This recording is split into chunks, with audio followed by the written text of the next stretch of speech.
Bienvenido a este webinar dedicado a la inteligencia artificial y a la forma en que está afectando a los diferentes sectores de la industria y a nuestra vida en particular. Soy José García de los servicios profesionales de Danisoft. Danisoft distribuye, es partner de referencia de Intel Software en la península ibérica desde hace mucho tiempo. Llevamos ya mucho tiempo dedicados a distribuir software y servicios especializados para los departamentos de TI. Y en cuanto al software de Intel, nuestra misión es dar a conocer sus productos y proporcionar las mejores condiciones para que los adquiráis. Bueno, vamos a hablar de cómo está cambiando la inteligencia artificial el mundo. Parece claro que la inteligencia artificial es la siguiente gran ola en la computación, pero es más que esto. Supone también una muy gran transformación en el mundo.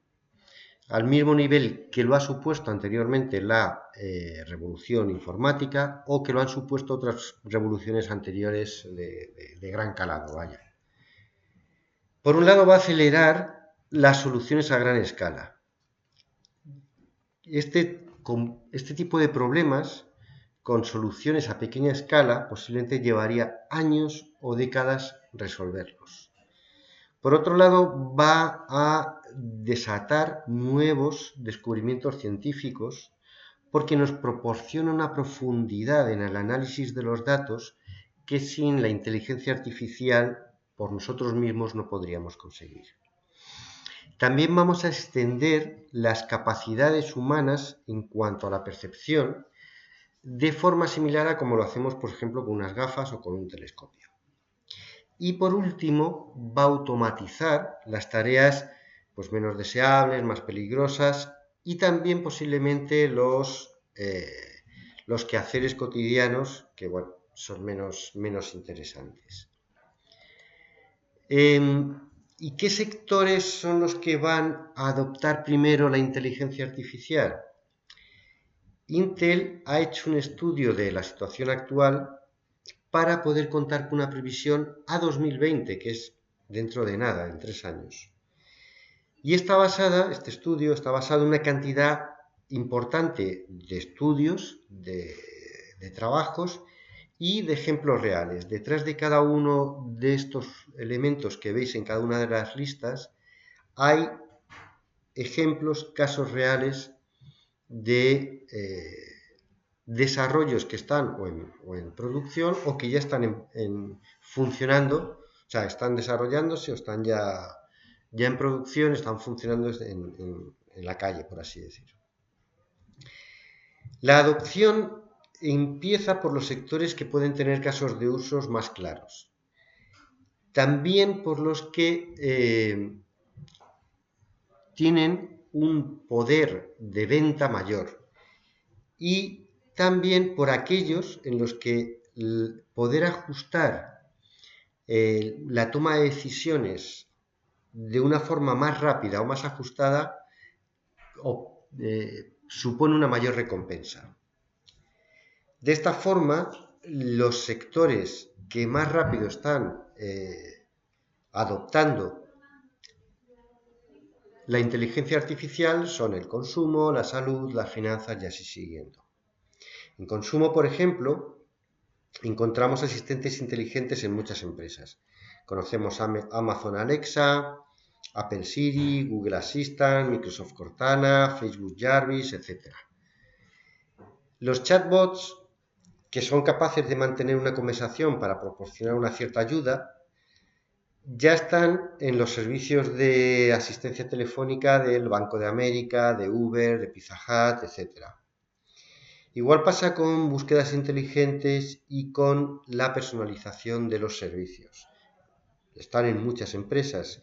Y en cuanto, por ejemplo, a realidad aumentada, que hay también muchas iniciativas, Intel está desarrolla el proyecto Alloy, que se basa en unas gafas que no están enchufadas por cable a el ordenador, que no necesitan guantes ni de otros periféricos, y nos permiten entrar en un mundo de realidad aumentada. ¿de acuerdo? De realidad virtual en el cual nosotros también interactuamos, o de realidad aumentada, que es la realidad pero con más información. Bueno, la elaboración teórica de la inteligencia artificial ya viene desde hace algún tiempo. Por ejemplo, el test de Turing es del año 1950, y para no alargarnos mucho, por ejemplo, si nos vamos a Marvin Minsky, él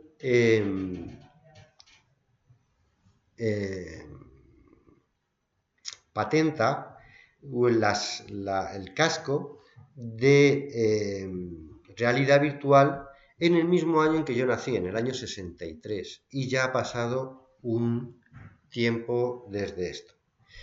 Pero bueno, aunque estaban lo que eran los planteamientos teóricos, aún no estaban los medios para realmente poner en marcha la inteligencia artificial, aunque sí empezaban a trabajar y a poner las bases para ello. Los sistemas de inteligencia artificial siempre han pretendido imitar de alguna manera los sistemas anatómicos de percepción humana. Mediante el reconocimiento de texto, visual, voz, audio, etc., un agente reconoce qué pasa en el mundo y realiza con ese reconocimiento, con esa percepción, predicciones, inferencias, planificaciones, razonamientos, utiliza memoria, etc. Y lo hace con objetivos definidos por las necesidades que hemos dado al sistema. Esto lo conseguimos después de entrenarle para que aprenda a reconocer esos elementos del mundo, y el sistema va a llegar incluso a mejorar los objetivos que se le han propuesto. A día de hoy, la inteligencia artificial ya sí está en disposición de avanzar, porque tenemos la capacidad de manejar grandes cantidades de datos que se requieren para el reconocimiento de audio, vídeo, etc. Vemos, por ejemplo, la cantidad de datos necesarios para reconocer números y es muy baja, textos un poquito más alta, pero no mucho, pero según vamos subiendo hasta los objetos en 3D del mundo real, pues bueno, pues la cantidad de información es mayor. También aún ha mejorado mucho el hardware, y ahora mismo tenemos una capacidad de procesamiento y de almacenamiento de cantidades de datos enormes. Y por último, también se han mejorado las técnicas matemáticas para producir los algoritmos más potentes para las redes neuronales. Esto que nos permite avanzar con la inteligencia artificial, además, nos va a permitir hacer frente a el inmenso flujo de datos que para el 2020, para allá, se nos viene encima, por así decir. Ahora, para un departamento de TI, los dispositivos familiares son pues los PCs, las tabletas, los teléfonos, que por supuesto van a seguir teniendo su importancia y van a seguir siendo una parte fundamental de la informática, pero para el año 2020 se calcula que el 47% de los dispositivos y de las conexiones van a ser entre máquinas. Esto, ¿qué va a generar? De primeras, una tremenda cantidad de datos que van a necesitar ser analizados e interpretados en tiempo real. Por ejemplo, esto que vemos aquí del coche que se conduce solo, va a requerir 5 exaflops por hora. Esto significa 10 elevado a 18 operaciones de coma flotante por 5. Lo que significa que con 20.000 coches vamos a requerir 1 billón de operaciones de coma flotante por segundo, lo que requiere una capacidad de procesamiento obviamente altísima. Y en cuanto a la cantidad de datos a gestionar, pues los datos que veis son claros, son muy claros. El flujo de datos con el que vamos a tener que trabajar va a ser enorme.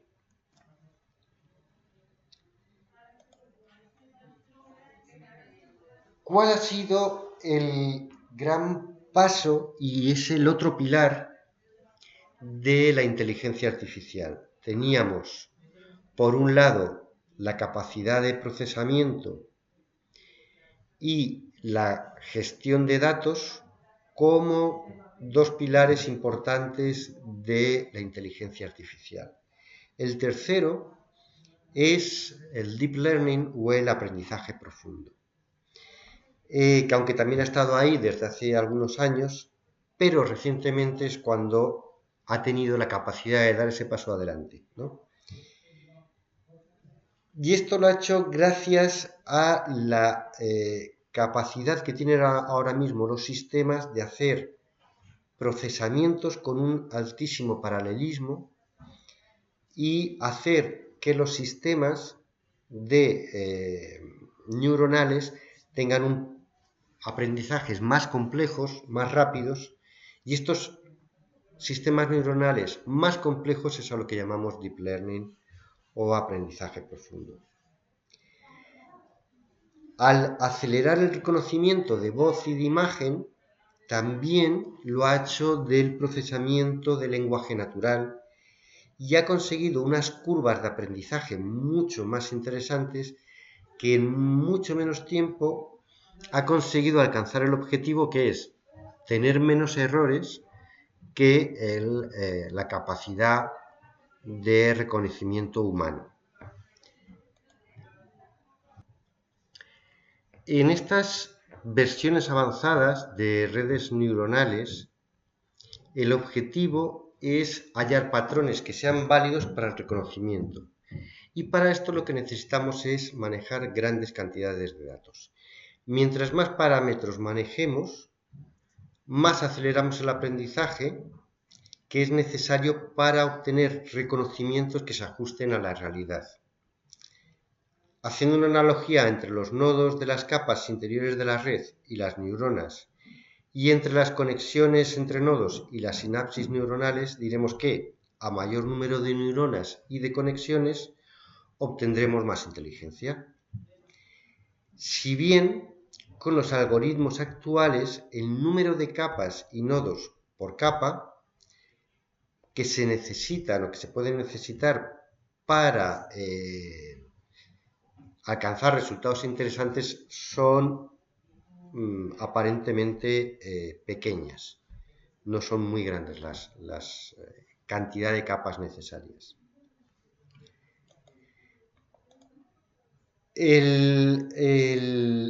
Dentro de lo que son las Machine Learning, la forma actual de trabajar más habitual es a través del método de las redes neuronales. Y dentro de lo que son las redes neuronales, estas que son más avanzadas son las de aprendizaje profundo y son las que más generalmente se están utilizando. A día de hoy, la inteligencia artificial va de producir inferencias útiles por parte del sistema a partir de los datos que le proporcionamos. Vamos a tener varios tipos de máquinas de aprendizaje y los tipos van a depender de la forma en que van a aprender. Por un lado vamos a tener las que tienen un aprendizaje supervisado, por ejemplo, un filtro de correos electrónicos que se va a estar fijando en qué lecciones tomamos nosotros para clasificar el correo como que es no deseado o que es normal, y fijándose en nuestro comportamiento va a empezar a inferir qué correos son los no deseados y cuáles los buenos, y los va a ir clasificando. También tenemos máquinas que no son supervisadas. Aquí en estas máquinas son los algoritmos los que van a ir descubriendo las similitudes hasta hacer aflorar los patrones. Y por último tenemos las que tienen el aprendizaje reforzado, donde no va a haber ni datos ni etiquetas y la máquina va a aprender a medir su comportamiento al evaluar la distancia a la que queda ese comportamiento del comportamiento que esperamos que tenga.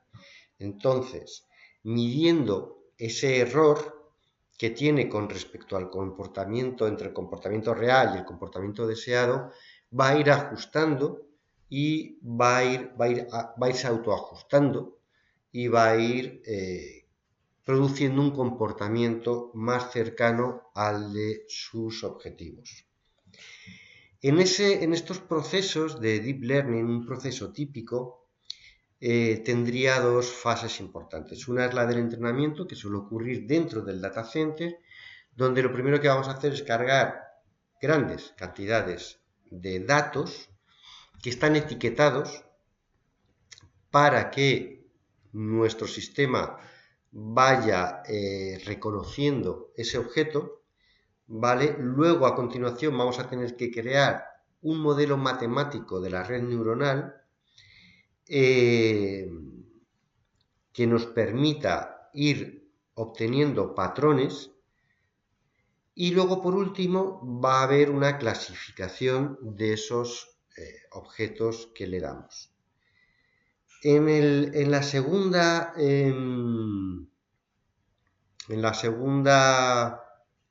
etapa vamos a tener lo que es la fase de tanteo, en la que vamos a aplicar el modelo que ya está entrenado y vamos a obtener clasificaciones de los objetos, ¿vale? Y posiblemente a partir de esas clasificaciones podamos obtener o decidir una respuesta del sistema hacia el objeto. Hay muchos casos de uso, ejemplos reales de la utilización del aprendizaje profundo, pero, por ejemplo, en este caso del análisis médico a través de las fotografías, las máquinas de aprendizaje profundo van a conseguir reconocer objetos que incluso para humanos muy bien entrenados, como es un médico, por los límites de su percepción, va a ser difícil de reconocer. Y sin embargo, nuestras máquinas de inteligencia artificial van a reconocer esos patrones que son difícilmente alcanzables por la vista, ¿vale? De todas maneras, a pesar de todo lo dicho, sigue habiendo dificultades para crear un sistema de inteligencia artificial, ¿vale? Y no solo para desarrollarlo, sino también para escalarlo. Vamos a necesitar un data center con la capacidad adecuada para nuestro procesamiento de inteligencia artificial. Vamos a necesitar el software, librerías, productos, plataformas necesarios para elaborar nuestro sistema, y vamos aquí a necesitar tanto un equipo de desarrolladores como un equipo de científicos de datos que puedan llevar adelante el trabajo. Además, el desarrollo de un modelo sigue requiriendo de bastante tiempo, especialmente por los tiempos de aprendizaje, que aunque se están bajando de forma muy acelerada, siguen siendo altos porque tanto la identificación de la topología adecuada de red como la selección de los parámetros adecuados para que la máquina aprenda siguen siendo trabajos altamente manuales, que requieren del trabajo humano directamente. Y bueno, todo esto hace que sigan siendo sistemas que tienen un cierto coste, y si además la cosa va bien y tenemos que escalarlos, tienen que estar preparados para ser escalados y bueno, pues, para ir a más. Dentro de todo el tipo de soluciones que es necesario para montar un sistema de inteligencia artificial, Intel tiene un proyecto bajo el nombre de Nervana, donde intenta ofrecer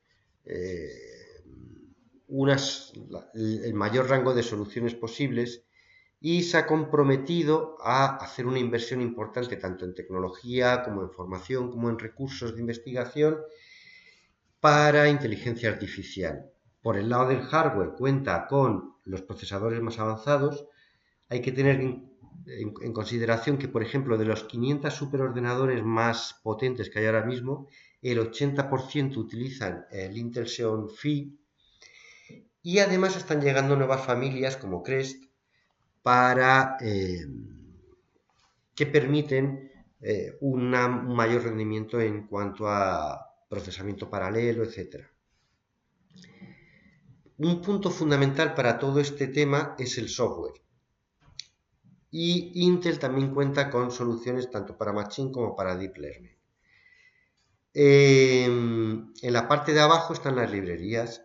Por un lado está la Math-Kernel Library, que es la MKL, que optimiza todas las funciones primitivas y que, bueno, es muy reconocida. Luego está la librería para la aceleración de análisis de datos, que es la DAEL. Y además Intel ha creado una distribución propia de Python con todas estas librerías, etcétera, porque Python es uno de los lenguajes más utilizados para análisis de datos actualmente. Luego, en el nivel de los frameworks, el compromiso de Intel es optimizar o dar las herramientas, proporcionar los medios para que se optimicen los frameworks más populares, y ya tiene distribuciones propias con sus mejoras para Neon o para Café. Y en cuanto a las herramientas, bueno, tiene una plataforma, esta plataforma de Nervana, que, bueno, ha hecho una inversión adquiriendo varias compañías. Una de ellas fue Nervana System, que era un líder reconocido en inteligencia artificial, y Intel tiene el objetivo de que aquí al 2020, a 3 años, dividir por 100 el tiempo que necesita de aprendizaje un sistema de inteligencia artificial. Además, también compró Saffron, que es una plataforma de Cognitive Computing, que es para impulsar el razonamiento basado en la memoria y en el análisis de datos dinámicos, que es una tecnología muy útil sobre todo para los dispositivos que funcionan en IoT, en Internet of Things, ¿vale? Y también, aunque está pendiente todavía de la aprobación, pero compró Movidius, que es un líder en visión artificial y que lo suma a todo su proyecto de Intel RealSense con cámaras 3D y de realidad aumentada. Además, tenemos la Academia de Inteligencia Artificial Nervana, en donde Intel está seleccionando y recogiendo los recursos más apropiados o mejores recursos que encuentra, tanto en el tema de formación como en el tema de herramientas, y poniéndolos de forma gratuita a disposición de los estudiantes, que además están formando una comunidad alrededor de estas formaciones, estas herramientas, pues donde tienen contactos pues gente famosa, importante en estos temas, desarrolladores, estudiantes, ingenieros de Intel también, etc. Resumiendo, diríamos que la inteligencia artificial es la próxima ola en computación y va a traer para dentro de muy poco, pues está trayendo ya grandes avances en muy diferentes sectores, que hoy ya se puede comenzar a trabajar en inteligencia artificial para resolver problemas que haya en nuestro trabajo, en nuestro negocio, etc. Que la inteligencia artificial es una herramienta muy potente que involucra directamente a desarrolladores, sobre todo, y también a científicos de datos. Pero construir sistemas de inteligencia artificial es un trabajo específicamente o principalmente de desarrolladores y científicos de datos. Y que, bueno, el objetivo de Intel es hacer más accesible la inteligencia artificial a través de todo el portfolio que está haciendo de productos de hardware, de software y de conocimiento, para democratizar de alguna manera el uso de esta tecnología de la inteligencia artificial. Sin más, agradeceros el tiempo que os habéis tomado para esta presentación. Si necesitáis más información podéis acudir a nuestro sitio web, a danisoft.com/Intel, y consultar o poneros en contacto con nosotros por teléfono, por la web, etc. Gracias por vuestro tiempo y hasta la próxima.